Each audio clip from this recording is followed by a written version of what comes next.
जय जगन्नाथ पिला माने आज आम तुम साहित्य बहीर पाठ 3 थिबा जातीय पक्षी कवितार प्रश्न उत्तर आलोचना करवा।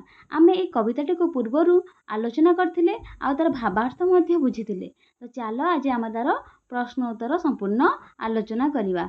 देख पिला माने कौन देछि प्रश्न देख देछि 1 नंबर रे कविता आधार रे रूपे सुकुमार गुणे सरस काहाकू लक्ष्य करी कुआ जायछि। तो एथिरे मयूर को लक्ष्य करी कुआ जायछि। काहाकू मयूर को भारतर गुण गर्व साहस शक्ति तथा मैत्री भाव क्या पाखरे ठूल होइछि। आंसर कौन हेबो मयूर पाखरे ठूल होइछि। तापरे आकाशे बसिला जलद मेला बिजुली तहिरे रचिला खेला ए पंक्तिटी रे केउ ऋतुर कथा कुआ जायछि। केउ ऋतु पिला माने तुम माने जानि पारथुओ वर्षा ऋतु। तापर देखिबा देख आमर किछि पंक्ति रे किछि देइछि आ भावार्थ तार देइछि। पंक्ति देइछि तार भावार्थ को हम बुझिबा आ तार ताको मेल करिबा। देख सत सत कुसुम सुषमा को जाउछि दळी तले सह सह सौंदर्य को टपी जाउछि सुढळ नयने जिमुते देखी। एटार पिला माने आंसर कह हबो ढळ ढळ आखि रे मेघ को चाहिबा आकाशे बसिला जलद मेला आकाश रे माळ माळ मेघ दृश्य हेबो खोजे विनाशिब अराती बळे एटा वीर दर्परे शत्रु को मारिबा को खोजिबा छन छन मन मने कलाप टेकी एटा हबो उच्छन मन रे पुछ टेकिबा। तो देखिला पिला माने तापर देख खरे देइछि किछि शब्द देइछि तार आमे वर्षा और मयूर संपर्कित केतेक तथ्य दिया जाइछि सेगुडी को बाछि बुझी वर्षा मयूर सहित जोड़िबा। देख असनी स्वन माने घड़घड़ीर स्वर कोडी का सहित संपर्कित वर्षा सुढळ नयन मयूर सहित छन छन कलाप मयूर जलद मेला वर्षा शीतल समीर वर्षा सुमंजुल चूल मयूर कदम्ब कुसुम वर्षा सुनील ग्रीवा मयूर सबुज केदार वर्षा चतुरपण मयूर। तो यहपरी पिला माने खातार लिखिदेव। तापर देखिबा देख पद्यांशर आलोचना करिबा माने सरलार्थ लिखिबा कहि देइछि श्रवण रे ताहा बाजन्ते थरे रचिला रे गीति सड़ज स्वरे।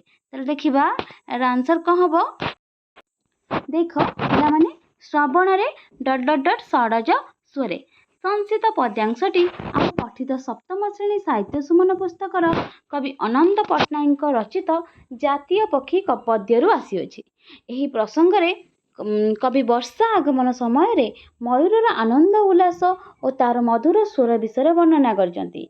आकाश रे कलाहांडिया मेघ सांग को बिजुली और घड़घड़ी शब्द सुनिले बनर अन्य पक्षी तथा सुआ सारी कोइली भयरे नीरव हो जाती मात्र मयूर पाई एही शब्द अत्यंत प्रिय अटे।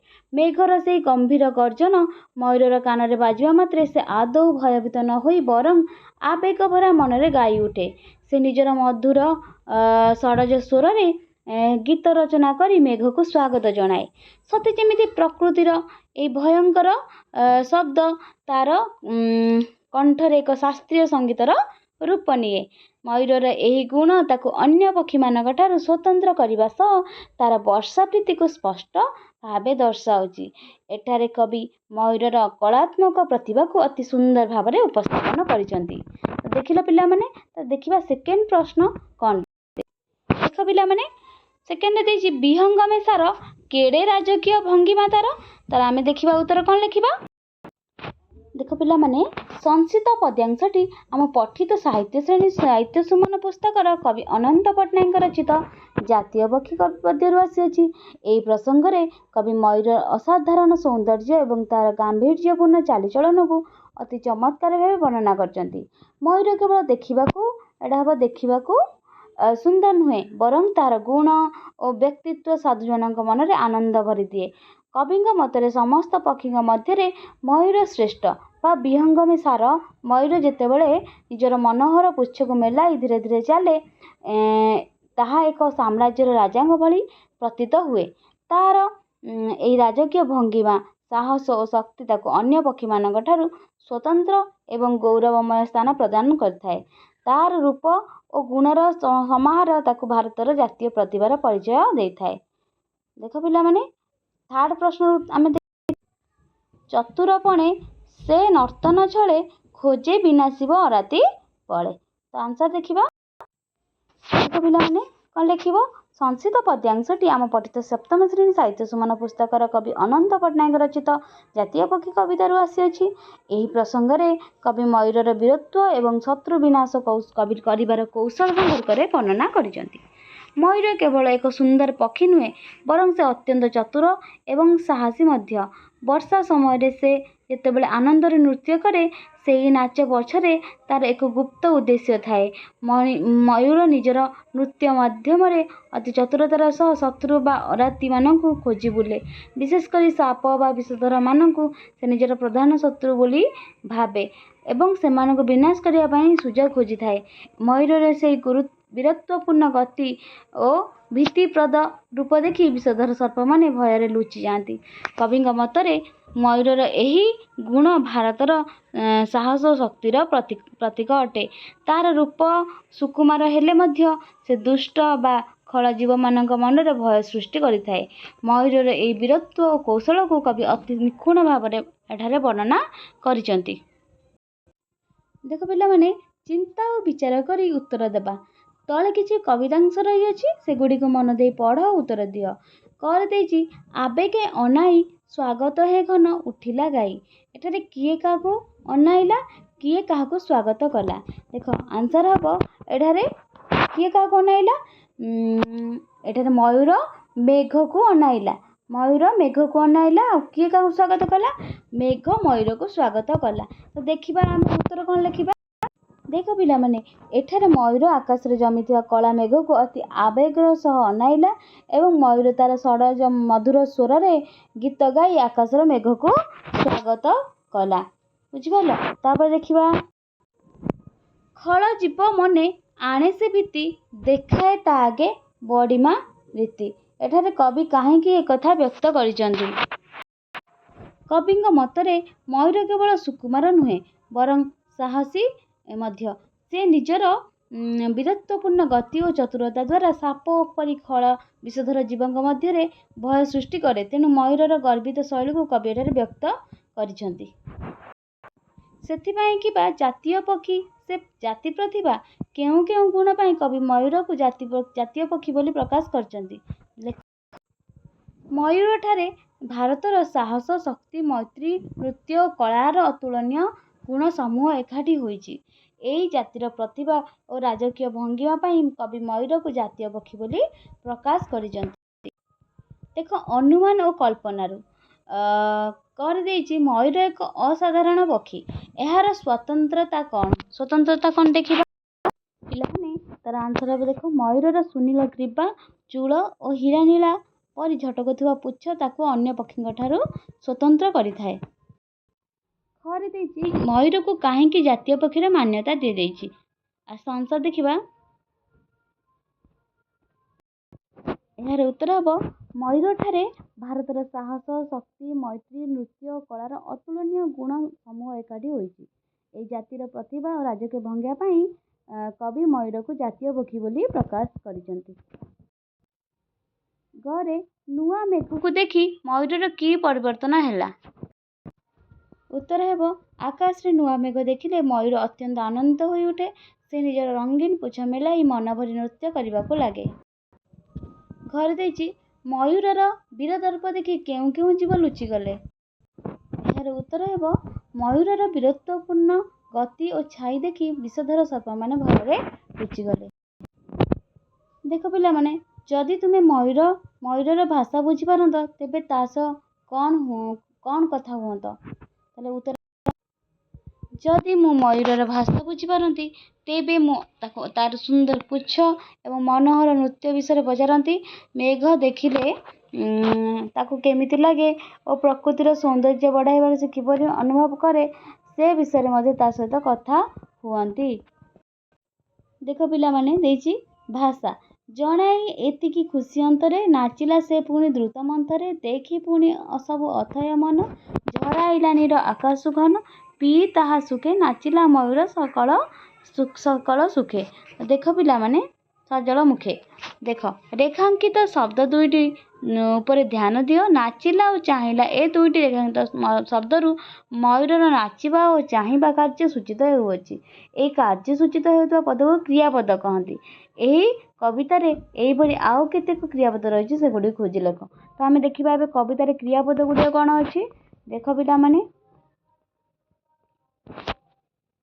ପିଲାମାନେ କ୍ରିୟାପଦ ତ ବହୁତ ବାହାରିବ। ଆମେ ଦେଖିବା। ଦେଖ ଥାଅ ଗୋଟେ କ୍ରିୟାପଦ, ଦିଅ ଗୋଟେ କ୍ରିୟାପଦ, ଫୁଲେ ଗୋଟେ କ୍ରିୟାପଦ, ନିଭି ଯାଉ କ୍ରିୟାପଦ, ଯାଉ ଗୋଟେ କ୍ରିୟାପଦ, ଦାଉ କ୍ରିୟାପଦ। ତାପରେ ଦେଖ ନାଚିଲା କ୍ରିୟାପଦ,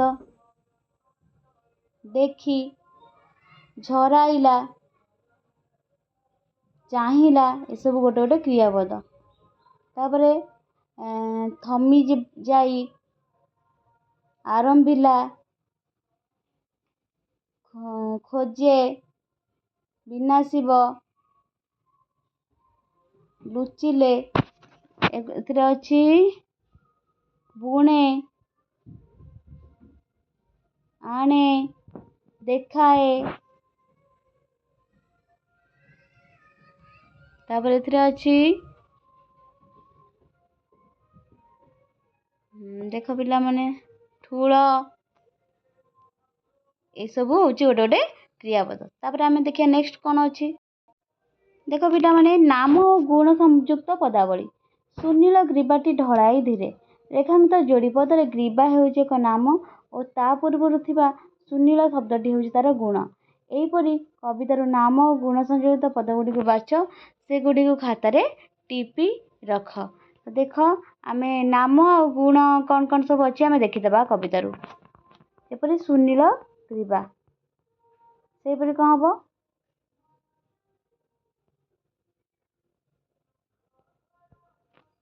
ପିଲାମାନେ ସେହିପରି ହବ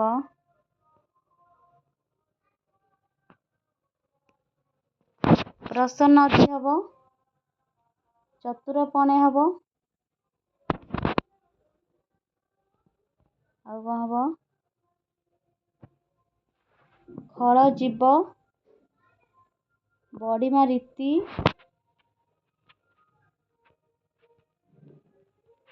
ଗୁଣ ଗରବ,